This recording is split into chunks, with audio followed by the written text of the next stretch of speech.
All right. Well, my name is Karen.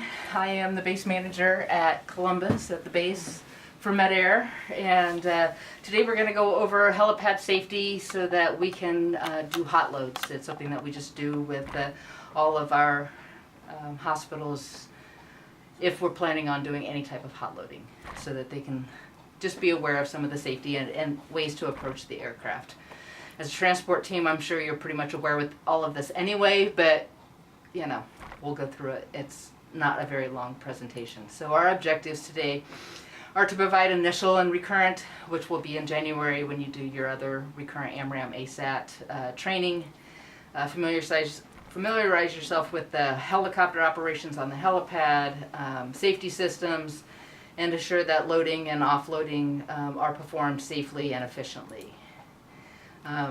All hospital staff should be, especially the transport team, but if you wanted to send this on to security members or anybody who would be at the helipad helping, possibly it would be a good idea to share this training with them as well.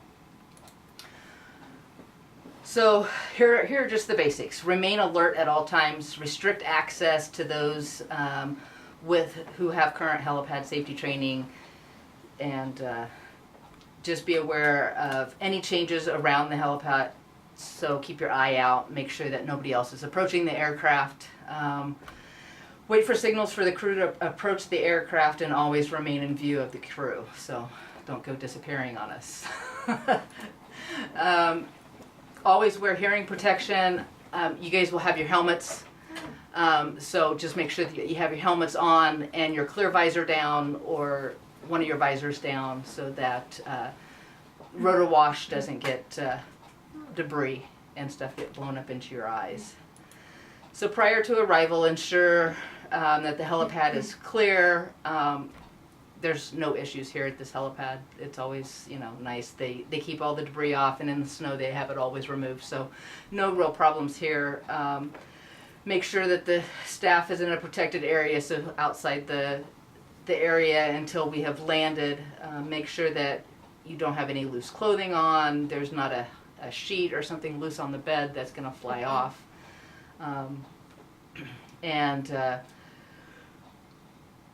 Restrict any pedestrians or vehicles, and security does here a nice job of that here. So if you do have to have any type of sheets or any type of clothing that's going to be on the gurney itself, make sure that you secure it somehow. Tape is always a good idea. When the aircraft arrivals at night, try to keep the floodlights off. You guys don't really have floodlights. This just shines down onto the pad. This is because when the pilots are landing, we don't want them to blind. Some of our helipads have lights that blind our pilots. Remain in a protected area. Always walk while on the helipad. Don't run. There's always issues, and I'm sure if you've been to other landing pads or other facilities that surfaces can get, when they're wet, the pad at UNMC, their ground pad is especially very slippery when it's wet or icy. Allow the flight crews to open and close the doors, and just follow the crew's instructions. I know it's hard to hear underneath the rotor system, so if you have any questions, stand there, somebody will direct you. But always approach within view of the pilot, and the pilot should give you a thumbs up. You should stand outside the rotor disc until he gives you a verbal thumbs up. Gives you a thumbs up, or a lot of times they have a flashlight. They'll blink it twice to say it's okay to approach the aircraft. Keep your heads low, especially when windy. The blades do dip. I mean, our rotor system is an 11-foot tall rotor system, so there's not much danger of the rotor blades dipping, but just be aware. Keep your hands at shoulder level. Don't be throwing anything up into the rotor blades, IV poles. Never go behind the horizontal stabilizers. And you can see the horizontal stabilizers on this aircraft. I'll just point them out real quick. These are the horizontal rotor blade or stabilizers here, so don't go past that. One, they'll sit pretty low and you'll run into them if you're backing up. And two, that's where the tail rotor system is. And I'm sure we have a Finistron tail system here instead of an open system. The Finistron just means that it's enclosed here. There's fiberglass all the way around it. So essentially, to get something, you can't like walk into it. You have to like purposely stick your arm into the tail rotor to get it cut off. It's not an open blade. But stuff still can blow in there, so it's just always a good idea never to go past those stabilizers. Allow the flight crew to operate the stretcher systems. Position the cot or your cart with the NICU sled on it, and set the brake. Make sure the brake is set, and then wait for a signal. Probably the nurse who is not going to be on the transport will take the cot then with our stuff on it and get it out of the system so you guys can take off.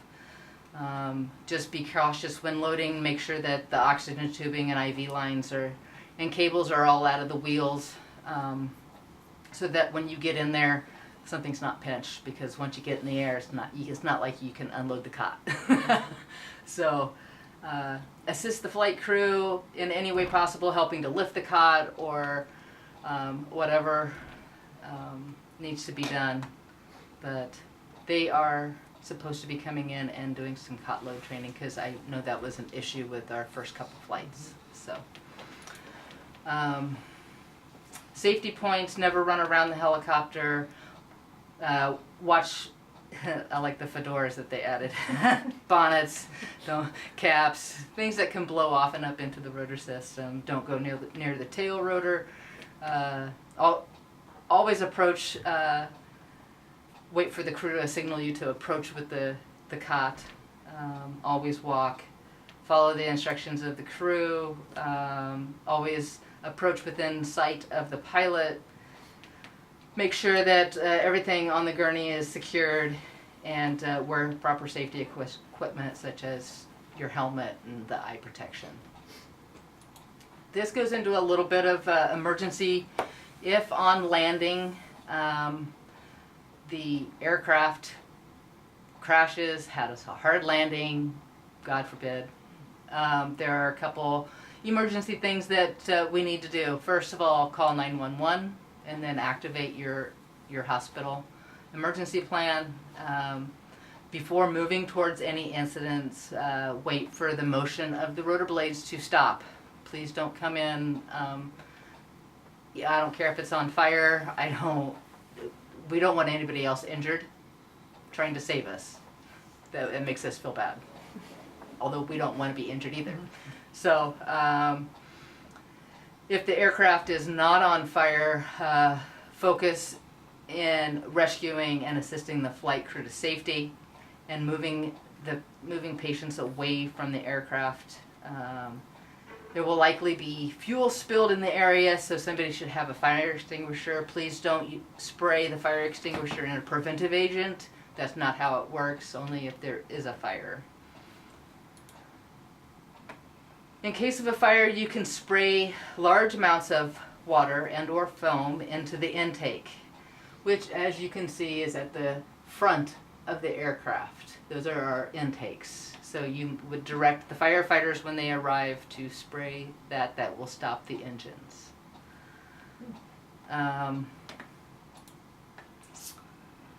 In the event the aircraft needs to be shut down, everybody inside is incapacitated and it's not shutting down, somebody can approach the aircraft. You can again spray foam into the intakes, which is again pointed out at the front of the aircraft.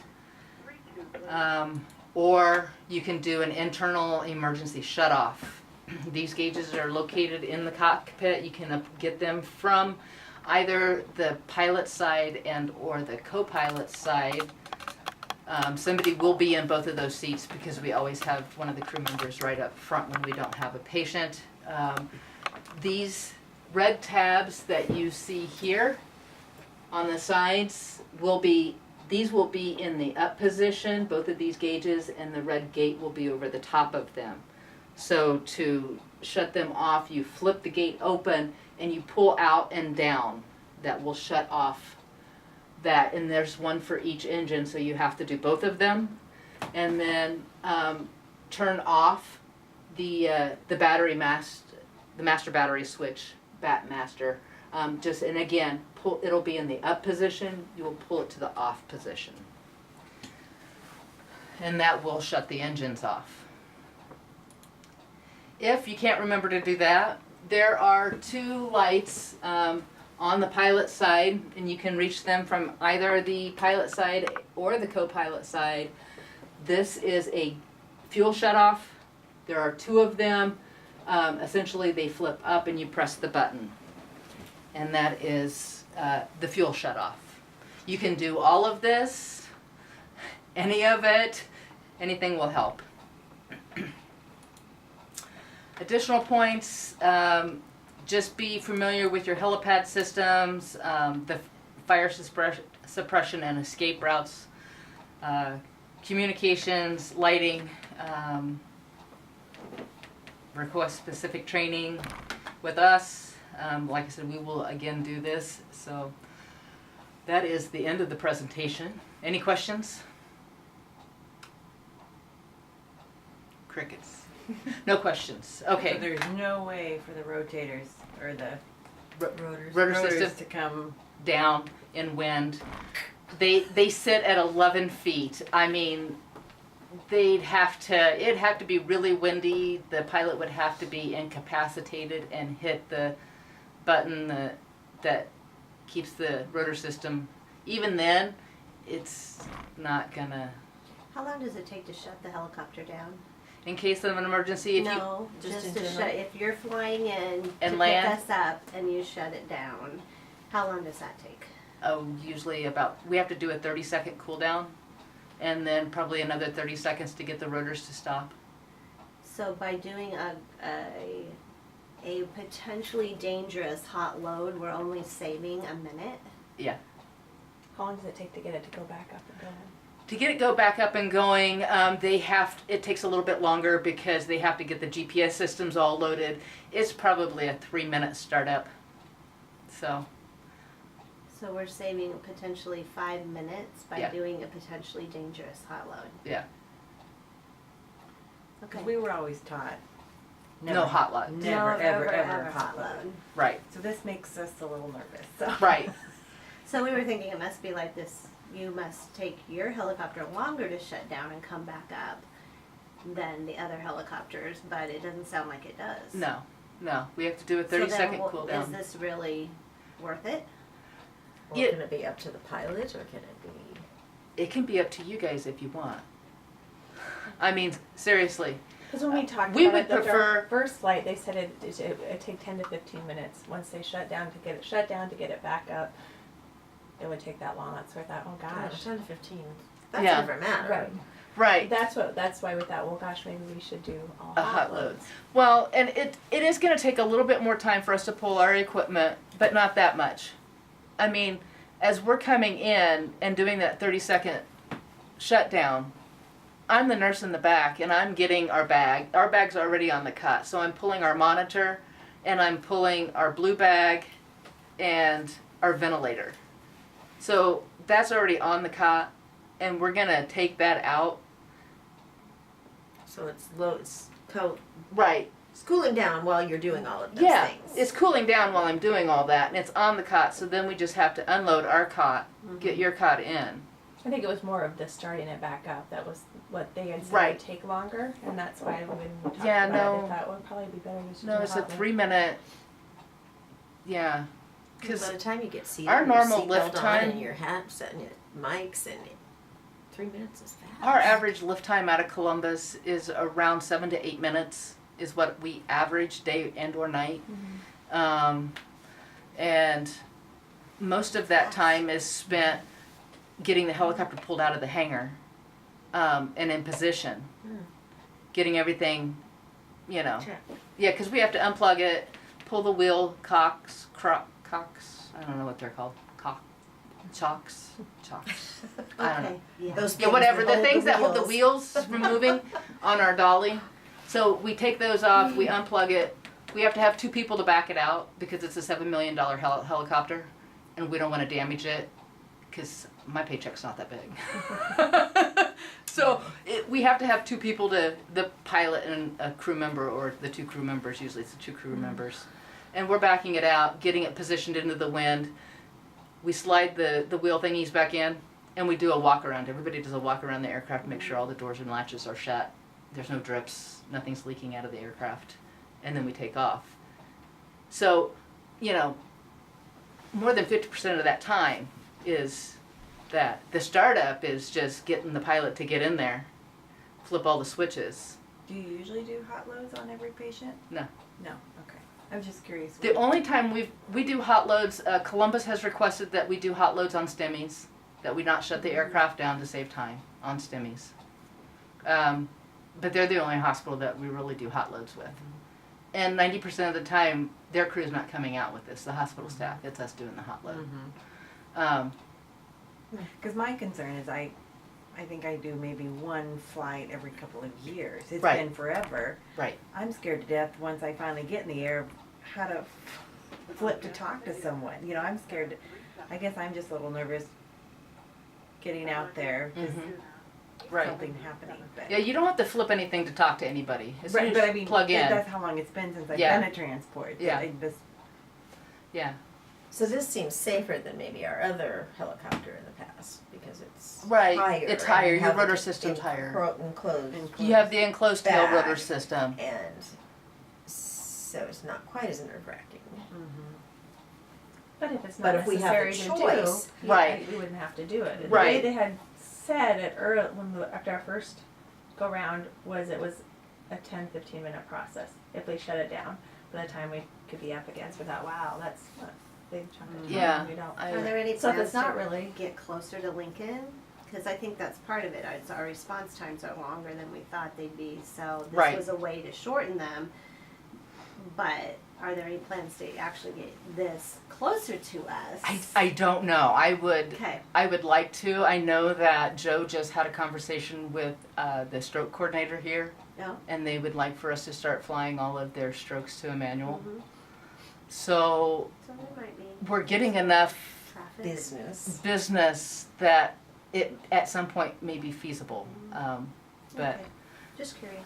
but I know they're not going to move the Columbus base any closer. So I don't know if they would move something like further just outside of Lincoln, kind of towards the kind of southeastern part, maybe closer. I don't know. Yeah, But it's not, we're nurse, we don't. right, we're not privy to I that. Yeah, it doesn't matter. It's just I am just a curious, base manager, trust me. 'cause If we're doing this to just save some time, I was just wondering if, I thought there was a chance of getting the helicopter closer. They had so. discussed in the original talk somewhere, maybe out by Nebraska City or Right. closer that way. Yeah. but Right. they haven't But I don't think that's decided any anything. closer than That's Columbus. not I, it. I was yeah. gonna say, is that, I don't think that's the flight time is, because essentially what you do is you take the mileage that is like from point A to point B in a straight line and divide it by 2, and that's your response time. Oh, that's cool.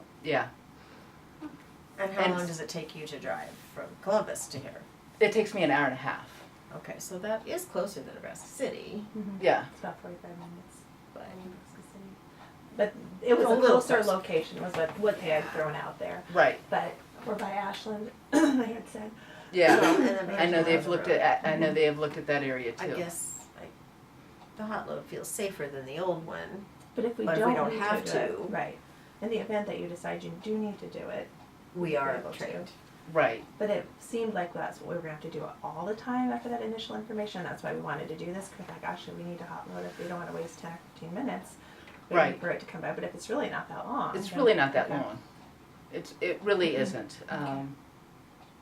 And the only other times we do hot loads are on scene calls, and then it's up to the pilot discretion, because if the winds are out of a certain direction and he actually has to turn his tail towards the scene and he can't see us, he will shut down, Right. even if it's a scene call. And our scene calls are less than 10 minutes. You know, that's us getting out, getting everything over to the patient, Low. evaluating the patient, getting them on our stretcher and moving. So, yeah, they're not very long, but yeah. Okay, Okey-dokey. so how do I go back to, can I just hit exit? Yep, you can hit exit. Thank you.